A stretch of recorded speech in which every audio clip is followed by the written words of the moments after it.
Assalamualaikum warahmatullahi wabarakatuh. Perkenalkan, nama saya Ahmad Dhani Syah Millennium Rohim, mahasiswa jurusan S1 Akuntansi Universitas Tikubang Unisbank Semarang. Saya di sini akan mempresentasikan mengenai materi audit investigatif dengan tema peran auditor internal dalam pencegahan dan pendeteksian kecurangan. Presentasi ini saya buat bertujuan untuk memenuhi tugas mata kuliah audit investigatif dalam ujian tengah semester tahun 2020 yang diampu oleh Bapak Arif Himawan. Langsung saja kita masuk ke materi presentasi. Materi presentasi yang saya sampaikan bertemakan peran auditor internal dalam pencegahan dan pendeteksian kecurangan. Untuk materi pembahasan yang pertama yang akan kita bahas adalah fenomena kecurangan. Fenomena kecurangan yang terjadi pada perusahaan diawali dengan adanya peluang untuk melakukan penyimpangan. Menurut definisi Tuan Nakota, fraud atau kecurangan merupakan perbuatan yang disengaja oleh satu atau beberapa orang dalam manajemen, pegawai, atau pihak ketiga.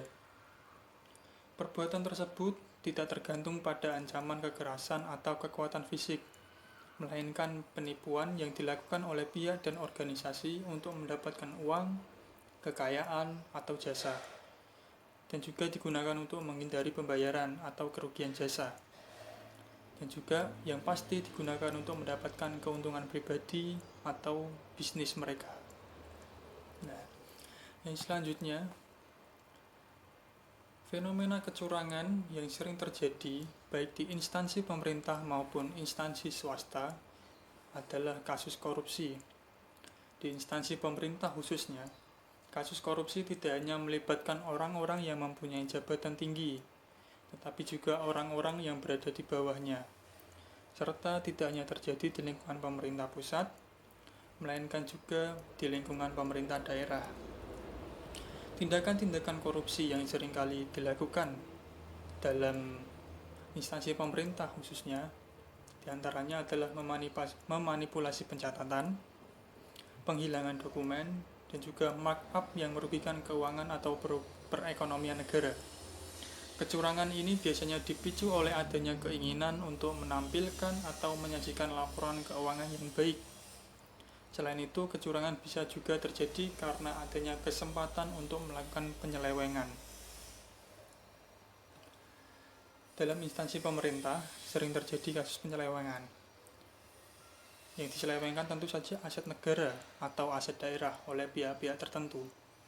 Tindakan tersebut dilakukan semata-mata untuk kepentingan pribadi maupun sekelompok orang. Berikut saya tampilkan menurut Undang-Undang Nomor 31 Tahun 1999 tentang Pemberantasan Tindak Pidana Korupsi, yang termasuk dalam tindak pidana korupsi adalah setiap orang yang dikategorikan melawan hukum, melakukan perbuatan memperkaya diri sendiri, menguntungkan diri sendiri atau orang lain atau suatu korporasi, menyalahgunakan kewenangan maupun kesempatan atau sarana yang ada padanya karena jabatan atau kedudukan yang dapat merugikan keuangan negara atau perekonomian negara. Selanjutnya saya tampilkan sebuah data.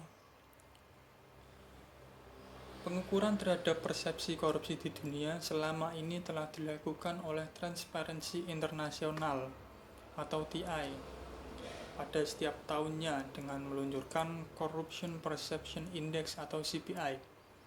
Berdasarkan data yang dihimpun dari Corruption Perception Index pada tahun 2019 yang dikeluarkan oleh Transparency International, skor CPI Indonesia mendapatkan sebesar 40 poin dari nilai tertinggi 100 dengan ranking 85 dari 180 negara yang diukur.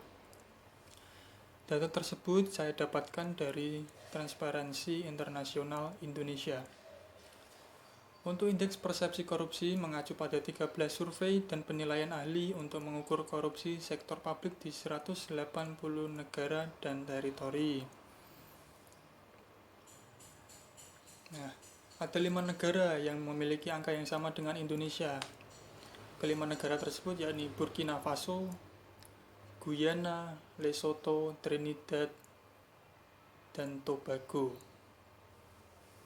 Nah, dilihat dari data tersebut, tentu saja harus menjadi perhatian bagi pemerintah, masyarakat sipil, pebisnis, dan semua pihak agar selalu bekerja sama dalam upaya mencegah dan memberantas korupsi.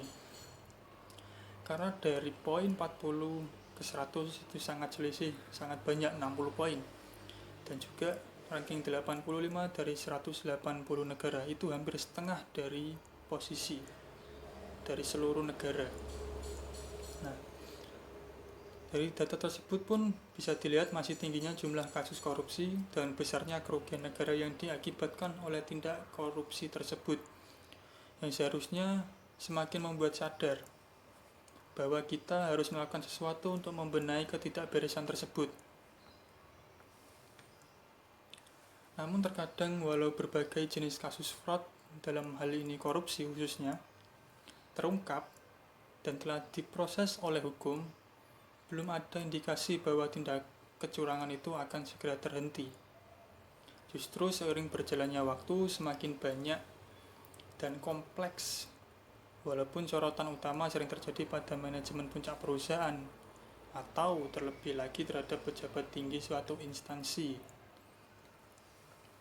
Namun, sebenarnya penyimpangan perilaku tersebut bisa juga terjadi di berbagai lapisan kerja organisasi. Tindak fraud di Indonesia bahkan telah terjadi hampir di berbagai sektor publik, baik di sektor keuangan daerah, infrastruktur, kesehatan, perbankan, pendidikan, dan lain sebagainya.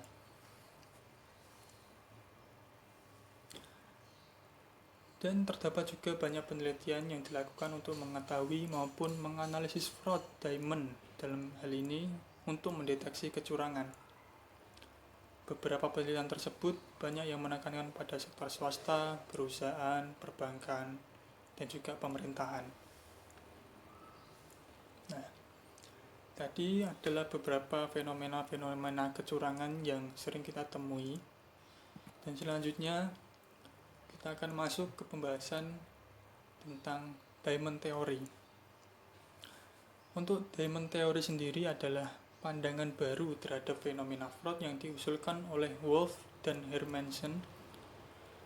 Teori ini adalah bentuk pembaruan dari Triangle Theory oleh Cressy, yang dimana menambahkan elemen kualitatif yang diyakini memiliki hubungan signifikan dengan tindakan fraud. Jika dalam Triangle Theory milik Cressy, pada buku Tuana Kota menjelaskan bahwa terdapat tiga elemen, yaitu pressure atau tekanan, opportunity atau peluang, dan rationalization atau rasionalisasi. Pada Diamond Theory, tiga elemen tersebut mendapatkan penambahan, yaitu elemen capability atau kemampuan.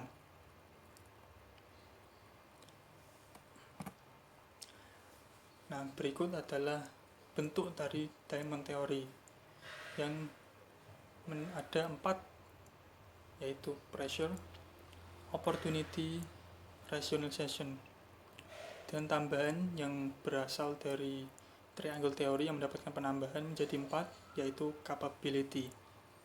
Kenapa disebut Diamond Theory? Karena ada 4 yang membentuk seperti diamond atau berlian, maka disebut Diamond Theory. Nah, untuk penjelasan masing-masing pressure, opportunity, rationalization, dan capability akan dijelaskan pada slide selanjutnya. Nah, untuk penjelasan dari keempat tadi, yang pertama yaitu pressure atau tekanan.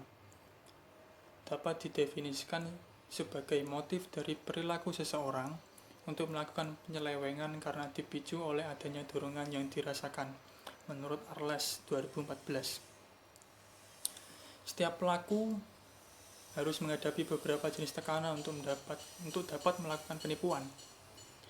Tekanan yang dirasakan diartikan sebagai motivasi yang menuntun pelaku untuk terlibat dalam perilaku yang tidak etis, dalam hal ini kecurangan atau fraud. Tekanan semacam ini dapat terjadi pada semua pihak di semua tingkat organisasi dan dapat terjadi karena berbagai alasan.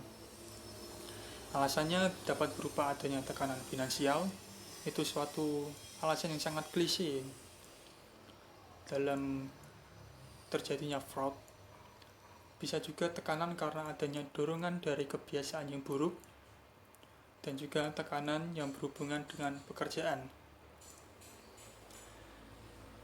Untuk yang kedua dari Diamond Theory adalah opportunity atau peluang, kesempatan. Dalam kaitannya dengan fraud, peluang kesempatan diartikan sebagai suatu keadaan yang memungkinkan seseorang untuk dapat melakukan tindakan yang tidak dibenarkan seperti tindakan penyelewengan atau fraud. Menurut Arles 2014. Untuk peluang bisa saja terjadi karena dipengaruhi oleh lemahnya pengendalian internal, pengawasan yang kurang terkontrol, atau karena posisi yang strategis seperti mendapatkan jabatan dalam suatu instansi. Itu posisi yang sangat strategis dalam melakukan fraud atau kecurangan dalam suatu instansi. Dengan memanfaatkan suatu kondisi atau posisi tertentu, seseorang dapat dengan leluasa mengatur kepentingan orang banyak atau bahkan kepentingan dirinya sendiri untuk melakukan fraud demi kepentingan pribadi. Nah, yang ketiga yaitu rationalization atau rasionalisasi. Menunjukkan bahwa pelaku harus bisa merumuskan beberapa bentuk rasionalisasi yang dapat diterima secara moral sebelum terlibat dalam perilaku yang tidak etis, menurut Abdullahi, Mansur, dan Hu 2015. Rasionalisasi sendiri memungkinkan penipu memandang tindakan ilegalnya sebagai suatu tindakan yang dapat diterima. Alasan seperti tergoda untuk melakukan fraud karena merasa rekan kerjanya juga melakukan hal yang sama dan tidak menerima sanksi atas tindakan fraud tersebut bisa menjadi pembenaran dari penyelewengan yang terjadi. Pada akhirnya, tindakan rasionalisasi ini hanya akan menghasilkan pemakluman dari tindakan fraud yang telah terjadi.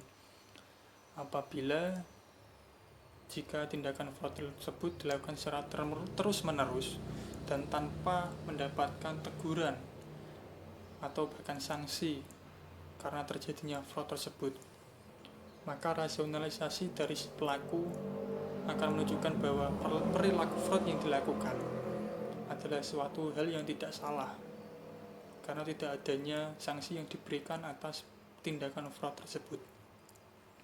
Dan yang keempat yaitu capability. Capability merupakan tambahan dari teori Cressy yang triangle teori tersebut sehingga menghasilkan Diamond Theory.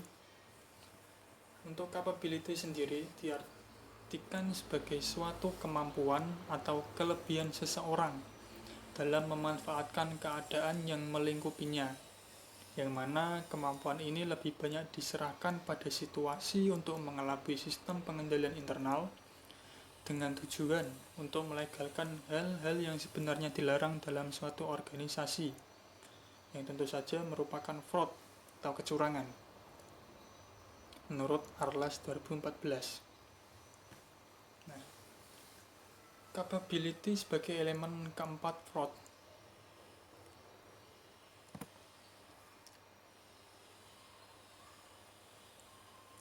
Wolff dan Hermansen berpendapat bahwa ada pembaharuan fraud triangle untuk meningkatkan kemampuan mendeteksi dan mencegah fraud, yaitu dengan cara menambahkan elemen keempat, yaitu capability atau kemampuan.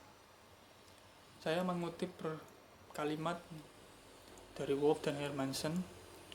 Many frauds, especially some of the multi-billion-dollar ones, would not have occurred without the right person with the right capabilities in place.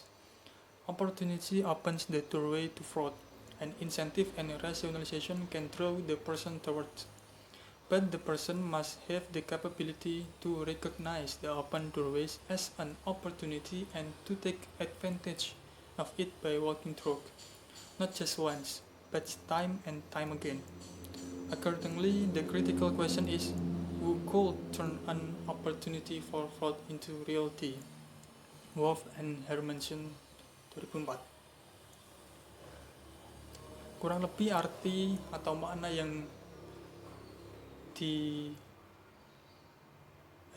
dari kalimat tersebut adalah banyak fraud yang umumnya bernominal besar. Tidak mungkin terjadi apabila tidak ada orang tertentu dengan capability atau kapabilitas kemampuan khusus yang ada dalam perusahaan. Opportunity sendiri membuka peluang atau pintu masuk bagi fraud, dan pressure dan juga rasionalisasi yang mendorong seseorang untuk melakukan fraud. Dan Hermanson juga menjelaskan sifat-sifat terkait elemen capability yang sangat penting dalam perilaku pribadi kecurangan. Yaitu ada 6. Yang pertama positioning, yang kedua intelligence and creativity, yang ketiga confidence, yang keempat coercion, yang keempat deceit, yang ke-6 stress. Nah, yang pertama positioning. Positioning atau posisi seseorang atau fungsi si pelaku dalam organisasi dapat memberikan kemampuan untuk membuat atau memanfaatkan kesempatan untuk penipuan. Seseorang dalam posisi yang mempunyai otoritas atau mungkin jabatan yang sangat penting dalam suatu organisasi memiliki pengaruh yang lebih besar atas situasi tertentu atau lingkungan, sehingga dari posisi tersebut sangat berkemungkinan besar bisa mendorongnya untuk melakukan fraud. Nah, yang kedua yaitu intelligence and creativity, intelijensi dan kreativitas. Pelaku kecurangan ini terkadang memiliki pemahaman yang cukup dan mengeksploitasi kelemahan pengendalian internal, dan untuk menggunakan posisi, fungsi, atau akses berwenang untuk keuntungan terbesar. Yang ketiga yaitu confidence. Confidence atau kepercayaan diri yang tinggi. Individu atau pelaku kecurangan harus mempunyai keyakinan yang kuat, yang besar, bahwa dia tidak akan terdeteksi. Tipe kepribadian umum termasuk seseorang yang didorong untuk berhasil di semua biaya, egois, kepercayaan diri, dan sering mencintai diri sendiri atau narsisme. Menurut Diagnostic and Statistical Manual of Mental Disorder, gangguan kepribadian narsisme meliputi kebutuhan untuk dikagumi dan kurangnya empati untuk orang lain. Sehingga individu dengan gangguan tersebut percaya bahwa mereka lebih unggul dan cenderung ingin memperlihatkan prestasi dan kemampuan mereka, namun disalahgunakan dengan melakukan kecurangan atau fraud tersebut. Nah, selanjutnya yaitu coercion. Dalam coercion sendiri, pelaku kecurangan dapat memaksa orang lain untuk melakukan atau menyembunyikan penipuan. Seseorang individu dengan kepribadian yang persuasif dapat lebih berhasil meyakinkan orang lain untuk pergi bersama dengan penipuan atau melihat ke arah lain. Karena kemampuan persuasifnya tersebut, terkadang dia dapat mendapatkan teman untuk melakukan fraud yang digunakan untuk menyembunyikan atau membantunya dalam melaksanakan fraud tersebut agar berhasil. Nah, yang kelima yaitu deceit. Untuk deceit sendiri, penipuan yang sukses membutuhkan kebohongan efektif dan konsisten. Untuk menghindari deteksi, individu harus mampu berbohong yang sangat meyakinkan dan harus melacak cerita secara keseluruhan.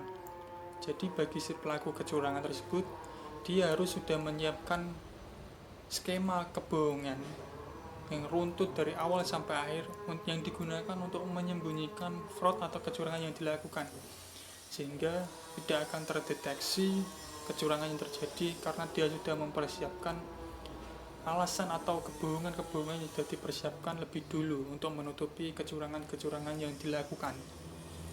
Nah, yang keenam yaitu stres. Individu harus mampu mengendalikan stres, karena tentu saja dalam melakukan tindakan fraud adalah suatu hal yang membuat stres karena mau menyembunyikan suatu kecurangan, suatu kebohongan agar tetap tersembunyi bisa menimbulkan stres yang berkepanjangan.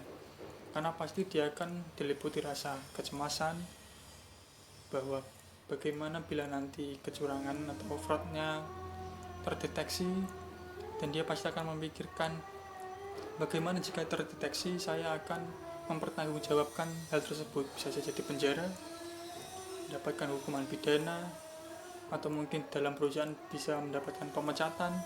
Tentu saja hal-hal tersebut bisa menimbulkan stres bagi si pelaku kecurangan. Nah, untuk pembahasan selanjutnya yaitu pengendalian internal. Untuk pengendalian internal sendiri adalah suatu proses yang dilaksanakan atau dipengaruhi oleh dewan direksi, manajemen, dan personel lainnya dalam suatu entitas yang dirancang untuk menyediakan keyakinan yang memadai berkenaan dengan pencapaian tujuan dalam kategori. Kategori tersebut yaitu ada 3. Yang pertama, keandalan suatu unsur-unsur laporan keuangan. Yang kedua, kepatuhan terhadap hukum dan peraturan yang berlaku. Yang ketiga, efektivitas dan efisiensi operasi. Untuk pengendalian internal sendiri pasti sangat dibutuhkan, baik itu di perusahaan swasta, perusahaan BUMN yang ada di Indonesia, bahkan di seluruh dunia. Komponen-komponen pengendalian internal dalam sistem pengendalian internal di manajemen perusahaan menurut COSO Framework terdiri dari 5 komponen yang saling terkait. Nah, berikut adalah 5 komponen pengendalian internal yang saling terkait tersebut. Di sini saya membuat 5 komponen pengendalian internal tersebut menjadi saya analogikan sebagai sebuah rumah. Kenapa? Karena dari 5 komponen-komponen tersebut masing-masing mempunyai peranan tersendiri. Kenapa untuk lingkungan pengendalian berada di paling bawah? Karena lingkungan pengendalian adalah suatu hal yang paling mendasar yang menjadi fondasi dari komponen-komponen pengendalian internal yang lain, seperti penilaian risiko, aktivitas pengendalian, informasi dan komunikasi, dan juga pemantauan. Dan juga kenapa pemantauan itu terdapat di paling atas? Karena pemantauan tersebut akan memantau dari keempat komponen pengendalian tersebut yang sudah dilakukan. Pemantauan dilakukan di akhir untuk memantau apakah keempat komponen yang sudah dijalankan tersebut berjalan dengan baik.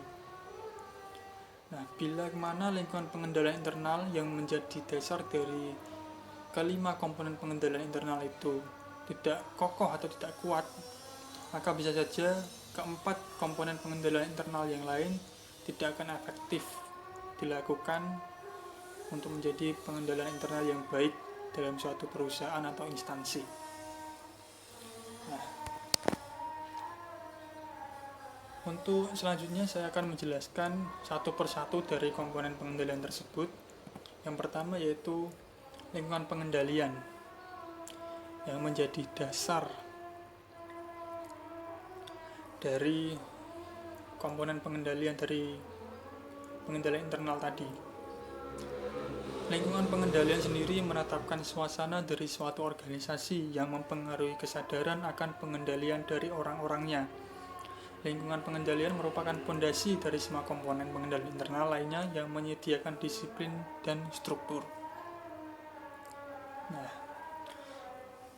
beberapa faktor yang berpengaruh dalam lingkungan pengendalian antara lain seperti integritas dan nilai etik, komitmen terhadap kompetensi, dewan direksi dan komite audit, gaya manajemen dan gaya operasi, struktur organisasi, pemberian wewenang dan tanggung jawab, praktik dan kebijakan sumber daya manusia. Nah, tadi adalah beberapa faktor-faktor yang mempengaruhi lingkungan pengendalian. Selanjutnya, yang kedua yaitu setelah lingkungan pengendalian adalah penilaian risiko. Penilaian risiko untuk tujuan pelaporan keuangan adalah identifikasi, analisis, dan pengelolaan risiko suatu entitas yang relevan dengan penyusunan laporan keuangan. yang disajikan secara wajar sesuai dengan prinsip-prinsip akuntansi yang berlaku umum. Nah, manajemen risiko itu juga masuk ke dalam penilaian risiko yang digunakan untuk menganalisis hubungan risiko asersi spesifik laporan keuangan dengan aktivitas seperti pencatatan, pemrosesan, pengikhtisaran, dan pelaporan data-data keuangan. Nah, yang selanjutnya yaitu aktivitas pengendalian. Untuk aktivitas pengendalian sendiri adalah kebijakan dan prosedur yang membantu meyakinkan bahwa perintah manajemen telah dilaksanakan. Mereka membantu memastikan bahwa tindakan yang diperlukan telah diambil untuk mengatasi risiko terhadap pencapaian tujuan entitas. Aktivitas pengendalian juga memiliki berbagai tujuan.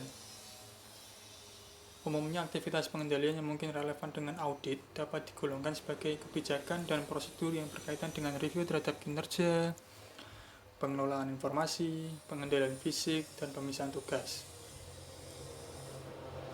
Nah, yang selanjutnya yaitu sistem informasi dan komunikasi.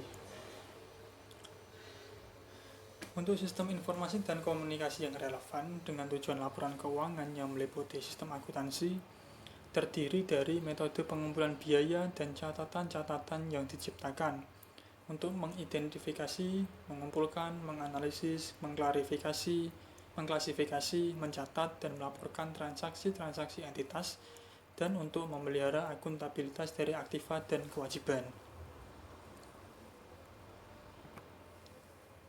Nah, yang terakhir yaitu pemantauan.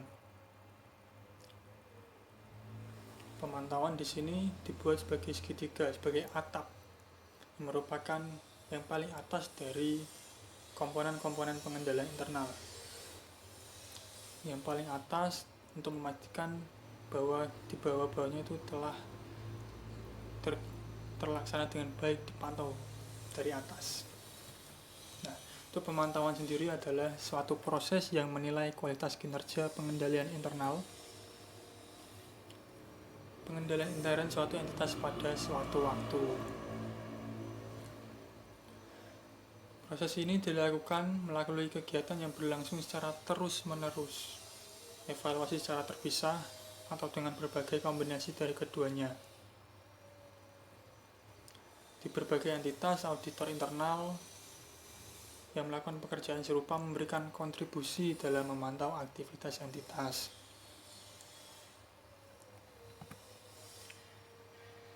Nah, yang selanjutnya yaitu peran auditor.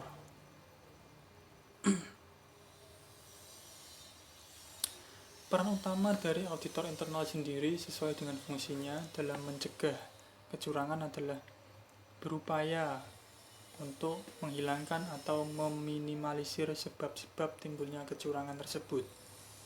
Karena pencegahan pada suatu kecurangan lebih mudah daripada mengatasi suatu kecurangan yang sudah terjadi. Lebih baik mencegah daripada mengobati, itu kata orang-orang. Karena pasti tentu saja akan lebih mahal yang harus dibayar ketika sudah harus mengobati atau ketika suatu kecurangan sudah terjadi.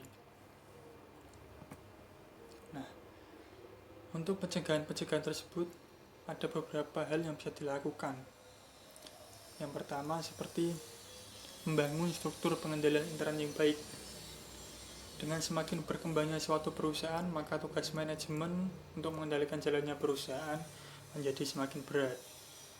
Nah, agar tujuan dapat tercapai, keamanan harta perusahaan juga harus terjamin dan kegiatan operasi bisa dijalankan secara efektif dan efisien, maka tentu saja harus membangun struktur pengendalian internal yang baik dengan melaksanakan atau memperbaiki komponen-komponen pengendalian internal yang baik seperti yang sebelumnya sudah dibahas, ada 5 komponen pengendalian internal. Nah, yang kedua yaitu mengefektifkan aktivitas pengendalian. Mengefektifkan aktivitas pengendalian bisa dilakukan dengan yang pertama, review kinerja atas aktivitas pengendalian. Terus pengolahan informasi berbagai pengendalian dilaksanakan untuk mengecek ketepatan, kelengkapan, dan otorisasi transaksi. Yang ketiga bisa dengan pengendalian fisik aktivitas yang mencakup keamanan fisik aktiva. Nah, yang ketiga yaitu meningkatkan kultur organisasi. Hal tersebut dapat dilakukan dengan mengimplementasikan prinsip-prinsip good corporate governance yang saling terkait satu sama lain agar dapat mendorong kinerja sumber-sumber perusahaan bekerja secara efektif dan efisien. Nah, yang terakhir yaitu mengefektifkan fungsi internal audit.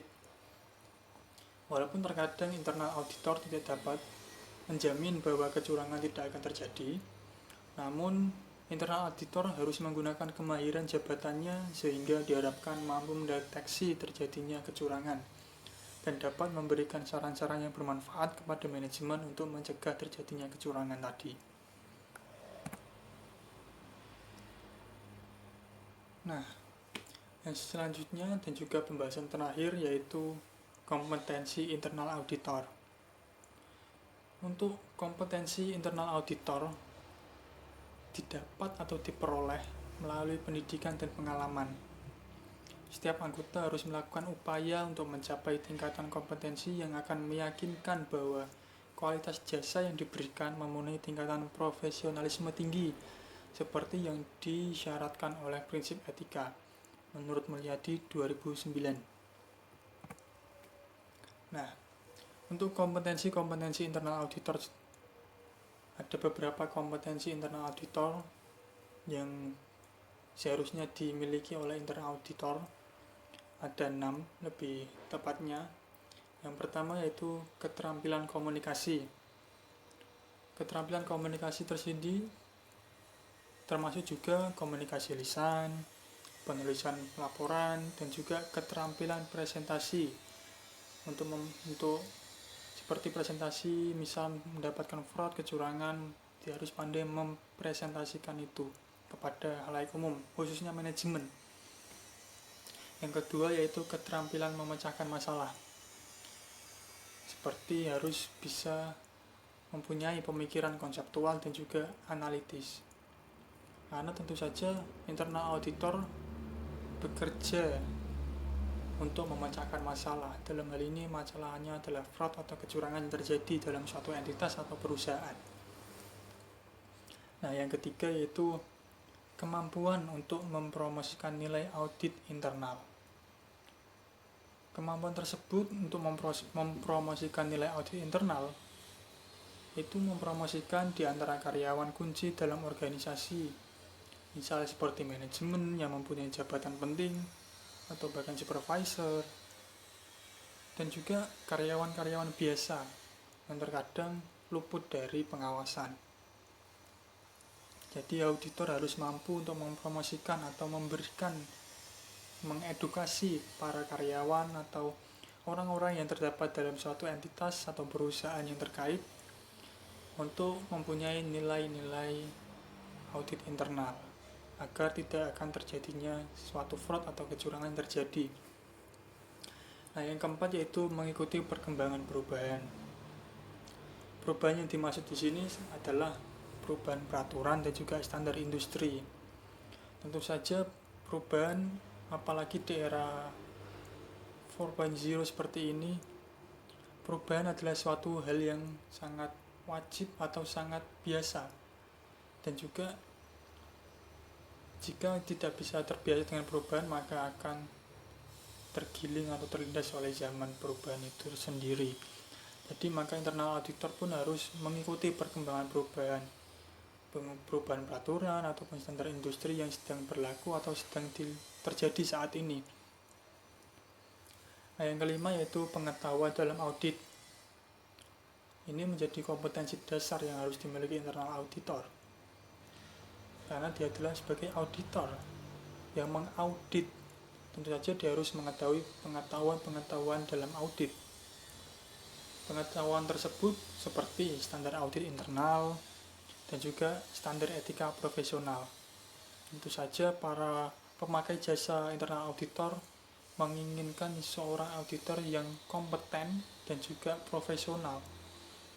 Maka pengetahuan dalam audit seperti audit standar audit internal dan juga standar etika profesional itu menjadi hal yang sangat wajib dan mendasar bagi internal auditor. Nah, yang terakhir yaitu pengetahuan dalam manajemen risiko perusahaan. Seperti halnya analisis risiko dan penilaian kontrol dalam perusahaan. Auditor tidak hanya harus mahir dalam hal audit saja, tapi harus juga mahir dalam manajemen risiko perusahaan, seperti analisis risiko dan juga penilaian kontrol.